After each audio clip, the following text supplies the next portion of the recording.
Hello, wherever you are across Dumfries and Galle. I'm Lee Med, welcoming you to this, the next, in our series of introductions. Today, I'm going to introduce you to an organisation you might not have heard of, but you will definitely have seen its logo across Dumfries and Galle. We're talking about Hub Southwest Scotland, a public-private partnership that enables cost-efficient design and construction of community infrastructure within Lanarkshire, Ayrshire, and right here in Dumfries and Galle. I'm not going to try and explain what they do because that's not my area of expertise. I am joined, however, by two gentlemen who are going to shine some light on this afternoon and what Hub actually does. Let's say good afternoon, hello, to Operations Director Michael Ross. Michael, how are you, my friend?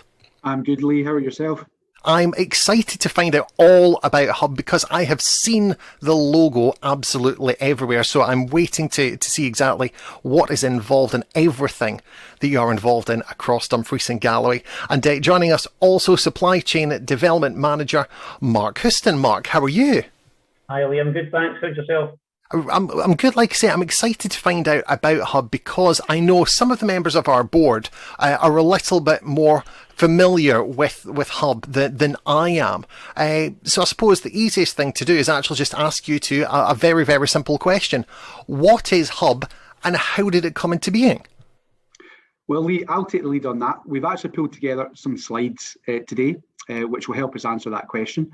And first and foremost, Lee, thank you for the opportunity to come in and say hello to you and your audience, and we welcome that. And without further ado, I'll take you through some slides. Lee, feel free to ask anything you have on that as we go. And as an offering, Lee, equally, if there's any feedback from anybody watching this at a future date, more than happy to rerun this, offer any commentary and any questions you have or anything as I like. So I'll do the first half. And Mark will jump in for the second half of said presentation. So you might recognise I've put in some photos. I would lie and say I took them all, but we've got some professional photos done.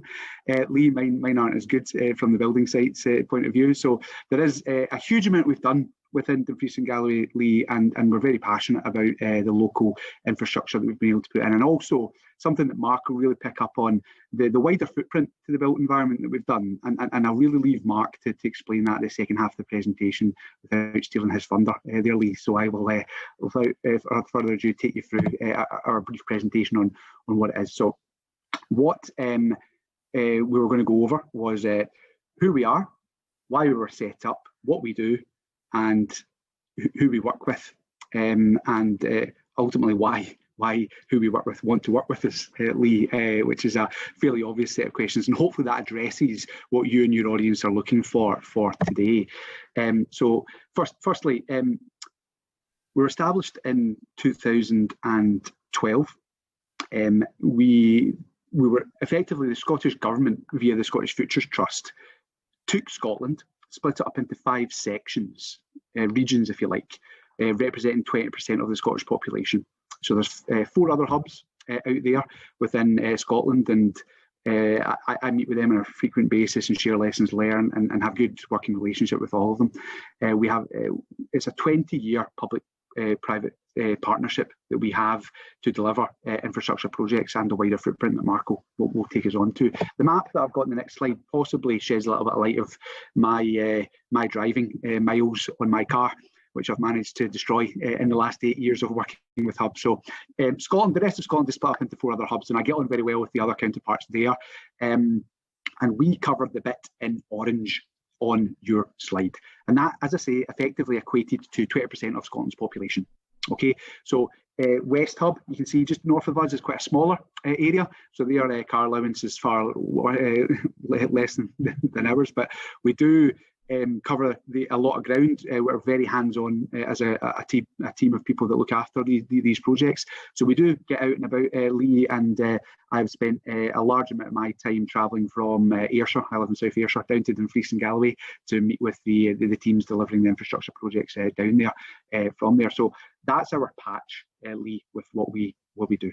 Okay. It is a massive patch, an absolutely massive section when you see it like that. And again, it's quite a rural area. If you go right the way from obviously Stranraer to Langham and here in Dumfries, and then throw in North Lanarkshire and North Ayrshire as well. Mike, you say it's a close team that you have. How many people are part of the Hub Southwest team?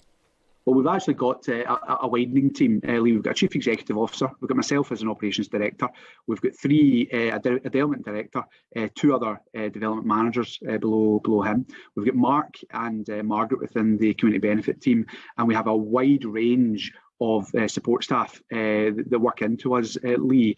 So we've got at our fingertips access to our sister company who employ a larger range of construction managers, project managers and accountancies, etc. And Lee, we've also got direct access to the supply chain of Scotland for providing project managers, quantity surveyors, and we do a lot of work with local companies, Lee, which Mark will come on to, like McGowan Miller and Ashley and co. So we're very well aware of using as local as best we can for these very purposes, Lee. But to answer your question, there's a managerial hierarchy of 5 individuals, and then thereafter we've got support staff. And again, more than happy to explore that at a future meeting, Lee. I didn't put that slide up there because I wanted to keep it good. But one of the best exercises I actually did recently, Lee, was I took this chart. It was something my son was doing for school, and we plotted on what I had actually done in the local area. And it was within 30 miles of where I live in Prestwick in South Ayrshire. And it was staggering the amount of work, local work that we've done over the last 8 years, where the slide will come up, but we've delivered over £600 million worth of infrastructure, Lee, and a lot of it is regionally here. So not a day goes by without me driving around this area without being able to point out something that we've been involved in. As we drive by, and it's something that we're very passionate about, something I'm personally very passionate about, and I pass that on to my team to make sure that we do take ownership, Lee. We're not a framework. We're very, very different to a framework, Lee. A framework like Scape or somebody like that is just somebody that comes along and sets up the contract and then walks away. We don't do that. We're there for the long run, Lee. We put in a development manager right the way up to a certain point called financial close, and then one of my team would come in as a project manager via the construction phase and be hands-on through the entire process, acting as a single point of contact for the participant on it. So we're very, very hands-on, Lee, and take ownership of the entire process from that point. But I'll take you on to the next one, Lee, which laptops keeping up with the conversation. So why was the hub model set up, Lee, and your audience? The Scottish Government, via the Scottish Futures Trust, ultimately set up the hub model to provide more efficiency and better value. So rather than having to reinvent the wheel every time a local authority wanted to build a school or a housing office, needed to build a load of houses or a health centre or like, it was set up to enable more efficiency, better value, lessons learned, and a really wider footprint with the benefits that we can provide, Lee. And Mark will take you on to that in a minute, but I'll just cover the bare bones of what it is we actually do. So what is it we do? We are a development partner, so that's a very key point there, Lee. We're a development partner. We're not just a framework, we're a development partner. We stand side by side with a local authority and we develop and deliver the projects hand in hand with the local authority. That covers local authorities, NHS, blue light services like police, fire, etc. And we design and deliver these and construct and maintain, in some instances, the facilities across the patch we talked about, Lanarkshire, Ayrshire, Dumfries and Galle. So far, just to give a feel, we've delivered 67 individual projects at over £600 million. That's from education, health, leisure, offices, housing. And currently, I have 25 live sites at £220 million on site, with an immediate pipeline of about 10 other projects.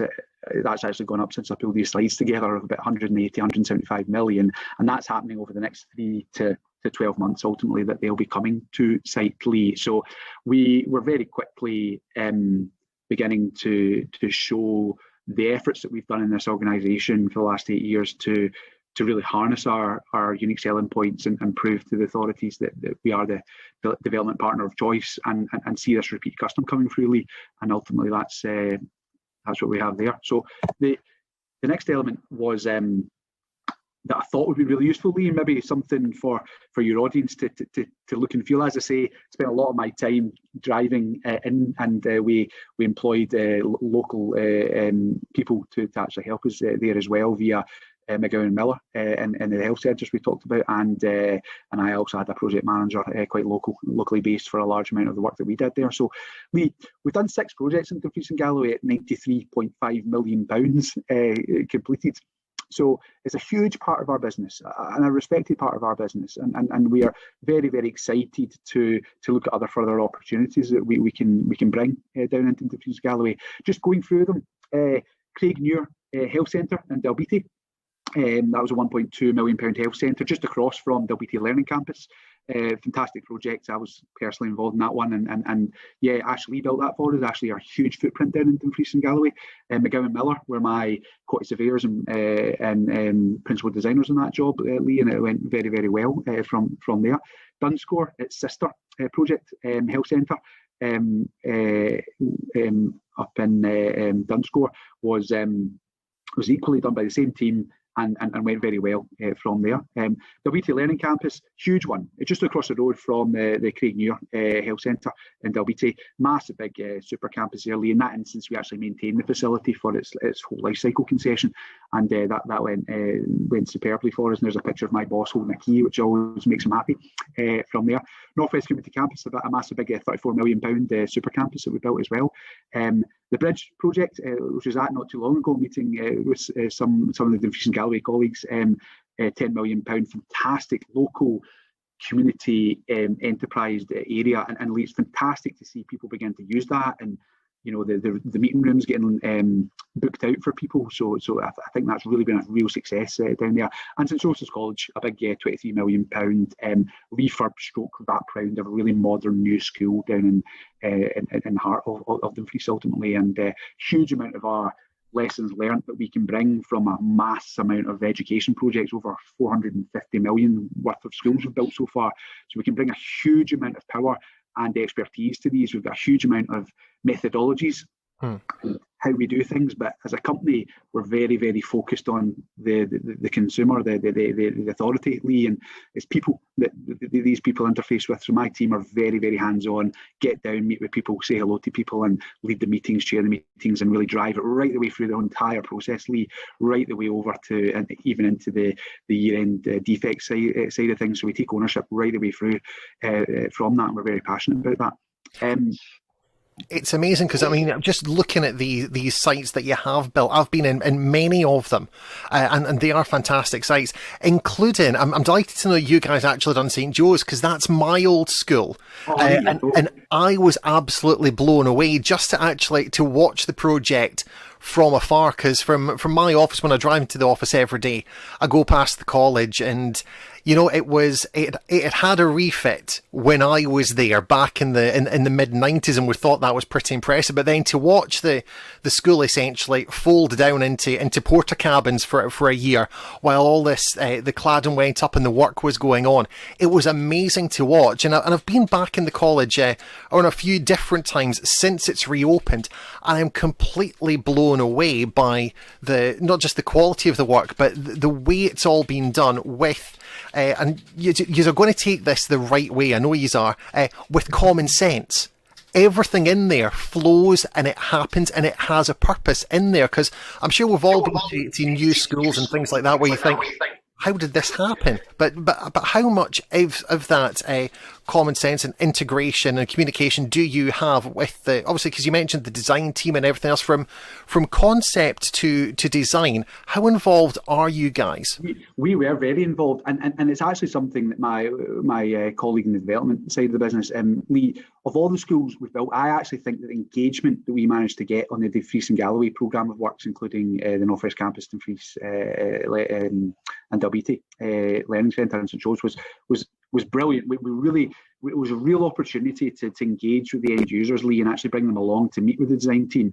So it's one thing that really stands out for me in memory when I look back 8 years ago of looking at the development of a lot of these jobs, was that we really took it as an opportunity to get the school, the pupils, the head teachers, everybody, the local community really engaged here in this process. And that I actually really do think helps the well-rounded output that we actually get. One thing I always tell my team is we only create the facility, Lee, we only do the bricks and mortar, but the school itself is the ethos, the culture of the people. You gave your age away there, Lee, as well, with the mid-90s of attending that school. So the one thing I really love is being able to see everybody coming into these facilities and knowing what they're coming into.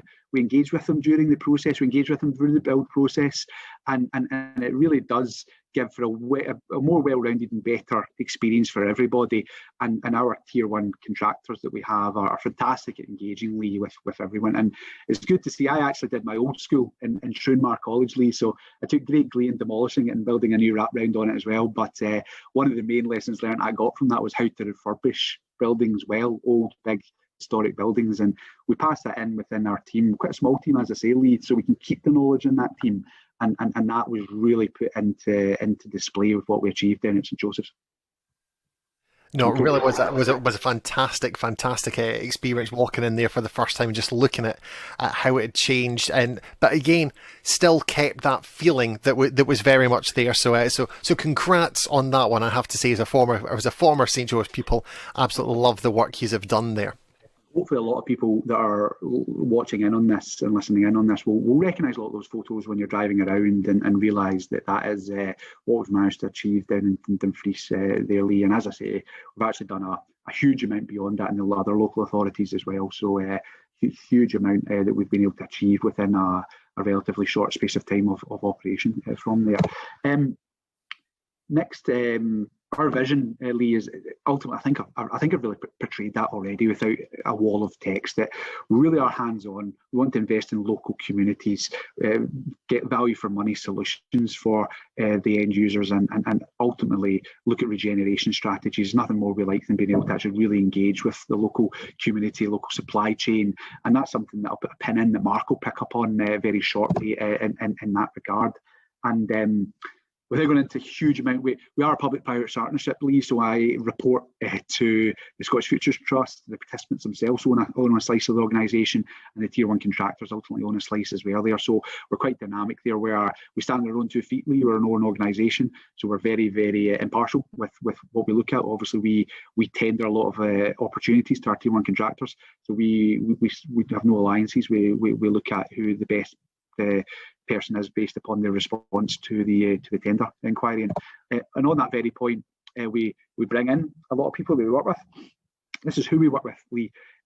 These are the larger scale organisations that we work with, Lee. We also have a huge amount of other organisations that we work with, maybe more locally, that support these organisations and maybe take on a few of the other style of jobs. But listen, I won't read all that out, but we work with Robertson, CCG, Linear, Morgan Sindall, Morrison's, Cruden, Ashley, BAM, and you can look at that and understand there. So it's a very small market in the central belt of Scotland, where a lot of these guys are based in Scotland as a whole, and it's great to have been involved in that for 2 decades now. So I know a lot of these individuals, these men and women that we work with, and they really do have a hands-on approach that really links into our vision and ethos ultimately, Lee, to provide the best that we can there. I couldn't fit everybody's diagram on there. Those were what we call the kind of Tier 1A contractors, and ultimately we have a supply chain beyond that really feeds in, and some that Mark will pick up on is ultimately bringing the supply chain beyond that from there. So why do people use us, Lee? Well, why not? Is a better question, ultimately, because we work very hard to get there. So we are a procurement model. I see us. I sometimes get quite fussy on those words, and Mark knows that. We're certainly not a framework, but I see us as a development partner. We really stand shoulder by shoulder with the authority and develop things. We're quick. We're quicker than going out to normal load you. We're quicker than a lot of other processes. We're flexible. We can be very, very hands-on with projects. We can look at refurbs. We can look at a lot of different things, Lee. We can do housing. We can do large, huge-scale schools. We can do small-scale schools. We can do a very large amount of work from that point of view. Partnership approach, I think I've probably talked about that, hopefully, Lee, a lot today without reiterating or labouring that. It's a real key vision for us. And beyond that, dealing with the housing crisis, dealing with the climate crisis, we're hands-on with these kind of things. We're very, very able to react to these things and think that we can act very beneficially to people that employ with us. And local economic development, which Mark will come on to now shortly, is a huge selling point, Lee, and something that I think your listeners will be very, very interested in. But before I stop and let Mark in, here's our process, really easy. So Lee, if you had a school you needed to build, you come potentially for us through strategic support, and we look at what we can do with you and what site selection and what kind of massing we're looking at. We then get new project requests. We then go through a couple of stages to basically get the full design done. Now, Lee, stage 1's 12 weeks, stage 2's 24 weeks. It really is very, very, very quick. Those processes, and then we get financial close, we construct it, and then we manage the operations element of it. So ultimately, we're quick on there from that point of view. Now we can, under a separate cover, Lee, more than happy to have a breakout on the process. I think it could merit a discussion in its own right, but that's a very high level approach there. So we're very robust in what we do. And now, ending in my participation in this, I'm now going to hand over to Mark, who will take us through the remainder of the slide, and Mark can give me a prompt in a very countdown fashion to move on to the next one. Hey, Michael, thanks very much for that. So why would people engage with Hub South West? It's all well and good talking about all the kind of tier ones, but I think most of the audience are probably more keen to find out, well, why should we engage with Hub South West? What's in it for us? And all the projects that Michael's talked about there, large schools and multi-million-pound projects that tier ones get involved in, fantastic. But how does that impact on their local business? What's in it for you guys? The tier one contractors who do the build ultimately are only as good as the supply chain that they have to support that, and that's where I come in. So my role really is to find out locally who are the local companies that can help the tier one execute the build. So that's why it's important to engage with Hub South West to get these opportunities. So part of my role is finding these companies, get them to register with Hub South West, and they then have the opportunity to bid for work under the tier one. The tier one contractors will also have their own supply chain as well, but we make that life easy for them and say, here's local contractors that can do the job for you. And that's where I look to build that. Okay, Michael? Right. So in order to do that, I've got to engage with the local companies and offer some support for them. Now, the tier one contractors have to have businesses that are fit for purpose and actually can deliver the job. And a lot of the work that we do to support these companies is offer support programs. We've currently got one about to kick off next week, actually, which we'll come on to in a second, called the Building for Growth Programme. We run monthly Hub Club networking events every month, and we have Meet the Buyer events and a skills academy as well. So there's lots going on for networking, for cross collaboration and opportunities to meet the tier one contractors face to face through networking as well. Okay, Michael.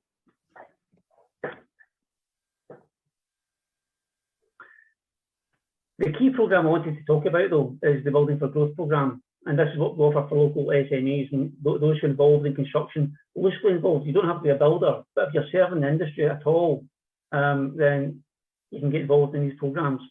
Now, we currently have a programme called Build Ayrshire, we have one called Build Lanarkshire, and I would love to have one called Build Dumfries and Galle. Currently, the Building for Growth programme covers the wide territory, so it takes in Dumfries and Galle and Lanarkshire and Ayrshire, so it's territory wide. And I think, personally, I think Dumfries and Galle's been a wee bit short-changed. Why not have its own programme? So that's what I'm looking to do. But currently, I've got the wider programme Building for Growth. But I think next year I might look at just doing a Dumfries and Galle specific programme. That's the aim. That's what we're looking for. Now, you've seen the images there. We're moving away from in a room to on screen. Just the whole COVID thing that's affected everybody, obviously. What we used to do is have these sessions in tier one contractors' premises. So we'd book a room in Morgan Sindle or BAM or wherever it would be. They'd offer us the facility. We'd meet there, deliver a session on the programme, be it on strategy or on leadership or whatever.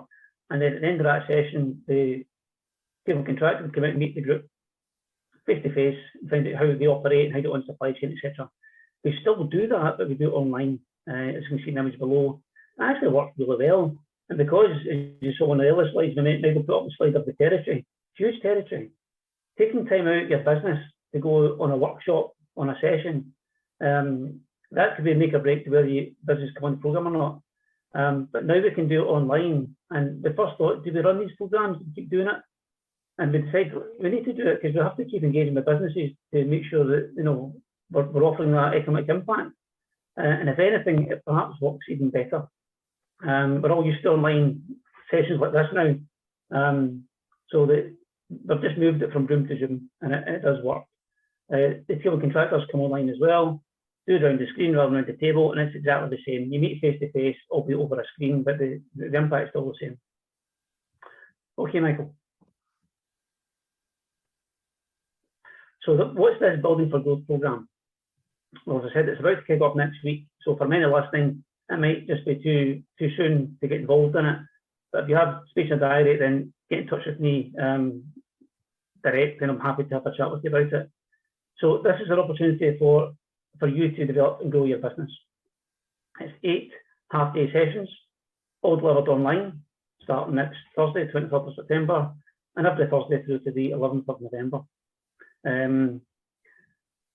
What I do is I bring in experts to deliver the sessions.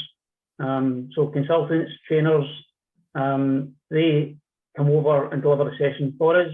I host the event with my colleague Margaret online, and you learn from each other as well. The peer-to-peer learning is fantastic, the networking is fantastic, and you build an online community really. So it's really good collaboration. At the end of the actual learning session, just like before when we're around the room, you get to meet with the table contractor for that session.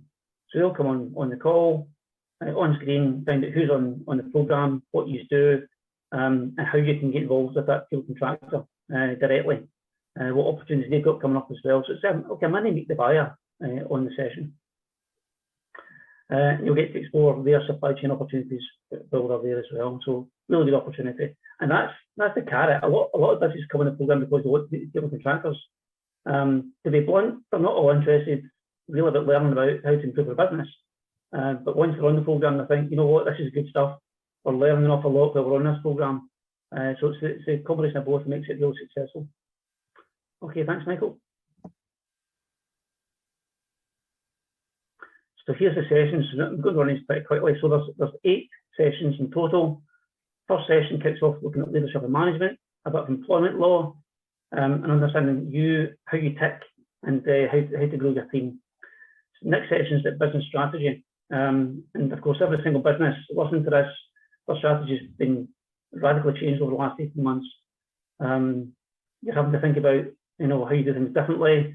So we take a long look at strategy. Do you have one? What is it now? How's it changed? And how are you going to tackle this going forward for your business? The next session is a bit of fun. It's all fun, but the next session in particular is good. It's a good laugh, actually. We have an online business game called Rocket, which is a really good way to bond with your colleagues on the programme. And you run a business. You run a virtual business online with your team on the call. And there's a lot of lessons to be taken from it, but it's a good fun experience as well. So, and how to run an efficient operation and how to build a good team. So we've put some of the things I've learned already into practice here. The next session is always a really key one, looking at tendering and procurement. I would imagine most people listening to this have to get involved in submitting tenders, looking for work. And on this particular session, we take a look at what's your success rate, what frameworks do you get involved in, what's your hit rate, and how you can improve your tendering and procurement, how to set out your stall, make sure you have a better success rate in the future. And we actually get some key people involved in that session as well, been involved in procurement in the past, so really good session to pick up on. The next session is all about marketing and social media, a really key thing, and probably most people in business, like myself, you've had to learn this the hard way. You just get stuck in and pick things up, and no doubt pick up bad habits as well. So we take a look at your marketing, take a look at your social media. What do you use? How do you do it? How do you promote your business? Look at branding. So all of that stuff wrap into one session. And then there's always takeaways. So after all sessions, you have an action plan as well, how to actually implement this in your business. It's all well and good talking about the learning, but how are you going to actually apply it into your business? how you make a difference, and that's key. Next session looks at cyber security. Unfortunately, something that we're all maybe more aware of, but have we taken steps to avoid it? Possibly not. So this looks at what it might mean to your business. Unfortunately, the cyber hackers are targeting smaller businesses more and more, because you're easy pickings, really. And we've all heard some horror stories. So we're bringing an expert looking at cyber security and the small steps you can take to make a big difference. On this session, we'll also look at business finance, digital accounting, with some great people to take us through that. It really does kind of shine a light on how to take your finances forward from a digital point of view. So they kind of call a session looking inwards while watching the back door, really. So it's about processes in finance and how to move the business forward in that light as well. Now, the next session, as we get to the end of the programme, I think is really crucial and key, and it's ongoing business support. So at this point in the programme, all the businesses will have learned so much, taken so much on board, and now we're about to end the programme. So where do they go from here? This is where we bring in our partner organisations like South Scotland Enterprise, Business Gateway, Local Authority, Economic Team. They all get involved so that there's relationships built up with them as well. So once you leave the programme, you've got this ongoing support you can fall back on. So we make introductions to South Scotland Enterprise, Local Council and Business Gateway. So the support is there to maintain this journey going forward for those businesses that need to keep forward momentum with their growth plans. The very last session, which sometimes puts the fear of life into people, is the presentation. So we have a final event where all the delegates on the programme do a little presentation or a pitch to the tailoring contractors. That are fun, but people do get a bit nervous about these things, but it's about wrapping it up. It's about saying what have you learned from the programme, what are you going to put into place, and how you're now ready to take work from tailoring contractors. Why should you get a piece of the cake for the next school that's being built in Dumfries and Galle? So you do a pitch, and we give one delegate the kind of business award for the best business on the programme, and you get some big PR in the back of that. So that in essence is the programme. It's good fun, a lot in it, it's really intensive, but everybody's been on it. It's one of the best things I've ever done, these programmes to move their business forward. A big time commitment, but what I didn't see up front was it's free. It doesn't cost business a thing to come on it, other than time, of course. That's a big commitment. So it's a lot about the business, but the investment's well worth it. Just looking at, sorry, Mark, I was looking at the sessions, and there's stuff there in every one of them that businesses in Dumfries and Galle are going to be able to take something away from. And again, it's absolutely fantastic. And this one at the very end, you touched on it there, the final event, the presentation. Do you think sometimes that's maybe where businesses, because they're so involved in their business every day, they don't actually realise what it is they do and what it is they can actually offer to a wider environment and audience out there? Yeah, I've been involved in business support most of my working life. Almost every single business I've come across undervalues what they do. They don't think they're good enough. They don't think they've got a chance of winning bigger contracts.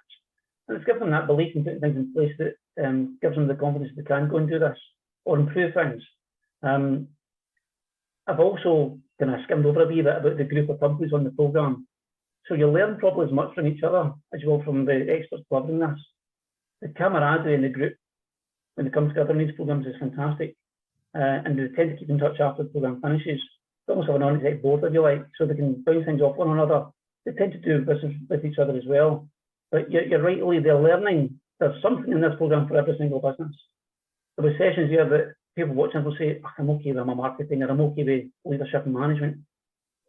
But there was something there that's a light bulb moment. Think, wow, I didn't know that, I've not done this, I need to apply this into my business. And that's where the real value comes from. So yeah, there is something there for every business. And just looking... Sorry? So I was going to say, just looking through this, I just want to get this clear in my mind as well, because you just kind of threw this in at the very end there. This course is free for attendees? Yes. It doesn't cost the business anything other than time, like I said. So the way we are structured at Hub South West, our tailoring contractors ultimately pay for this. So they're investing in us to deliver these programs to ensure that the supply chain is fit for purpose. So that's why it works so well. I just wish we had this recording going out a bit sooner, before now, so they could give business a chance to come on board. But there's still time. If you have time in your diary and want to do this, get in touch with me. We'll have details, I'm sure, shared at the end of this league, and we can have a chat about it. And so it's free of charge. Okay, Michael. So that's me. That's me kind of cover the program and what we do. But from my point of view, it's all about local impact, local economic development, helping local businesses get involved in these projects. As I said before, it's all well and good building multi-million-pound schools, but how does the small business in Dumfries or Sanctuary or Belize get involved in this? And that's how you get involved. Come on programs like this, and you get to talk to the tailoring contractors face to face.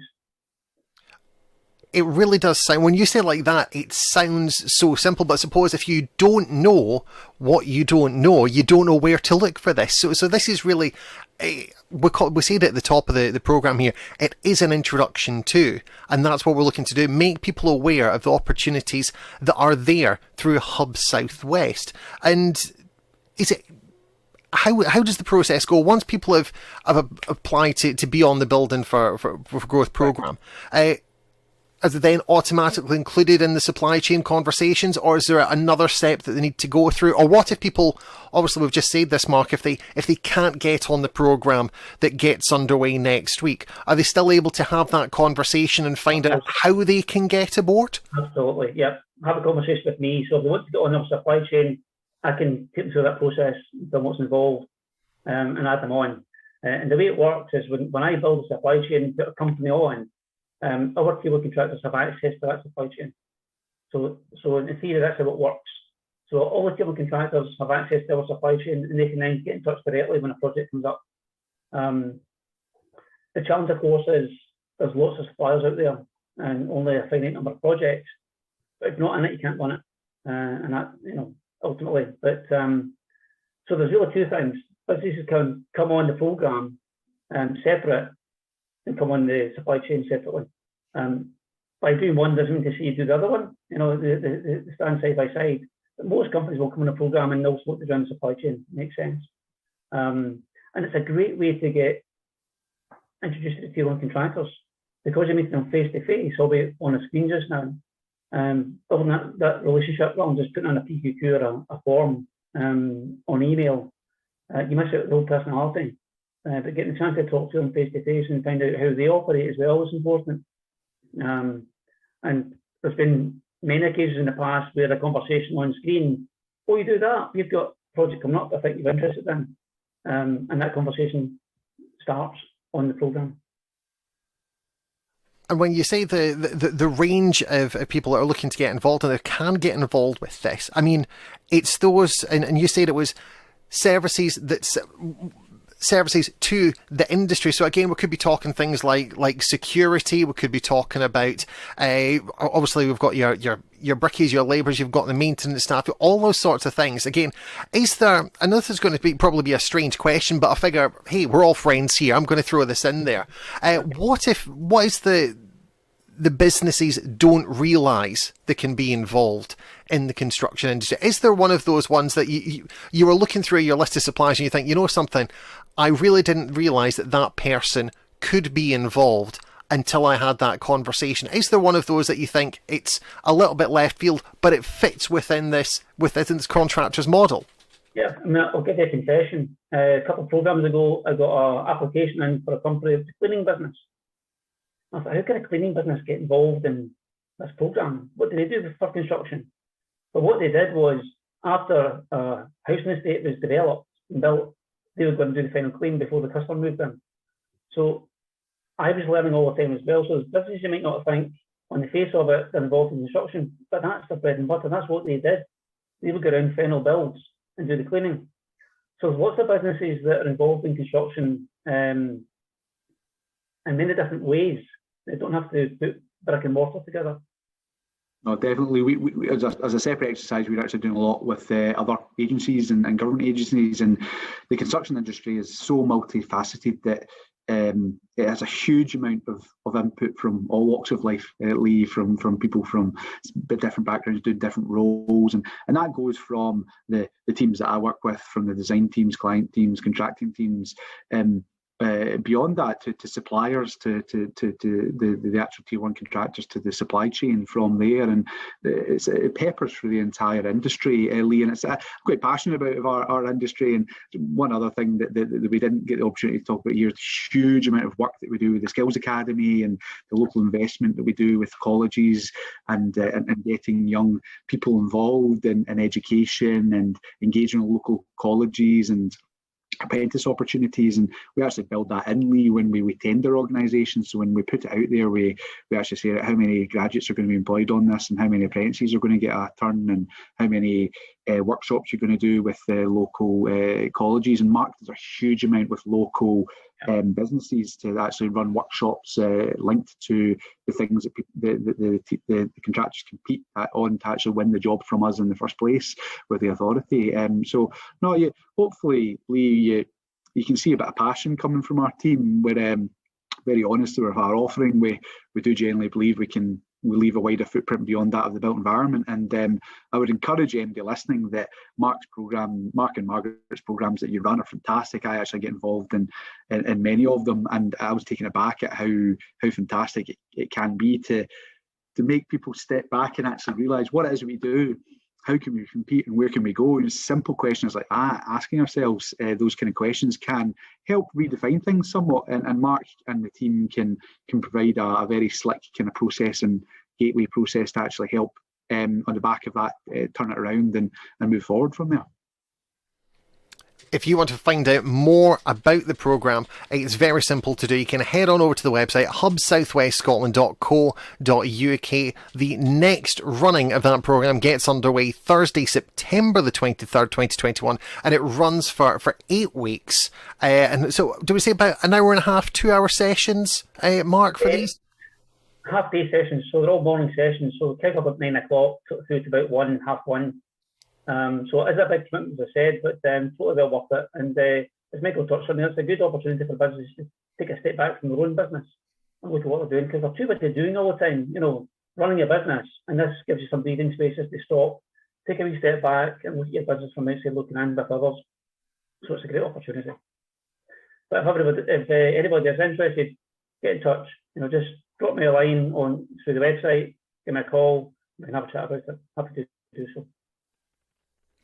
Gents, thank you so much for joining us for this introduction to Hub Southwest. I'm sure there's going to be lots of questions coming your way and lots of people getting in touch to find out how they can be part of what is going to be a fantastic networking opportunity and business growth opportunity. If you want to watch this again, you can do that right now. You can just go back to the very start and watch it on the Dumfries and Galle Chamber of Commerce YouTube channel. And if you have any questions, you can contact us direct using the button at the bottom of the page. For Lee Med and Mark Houston and Michael Ross, thank you very much for joining us.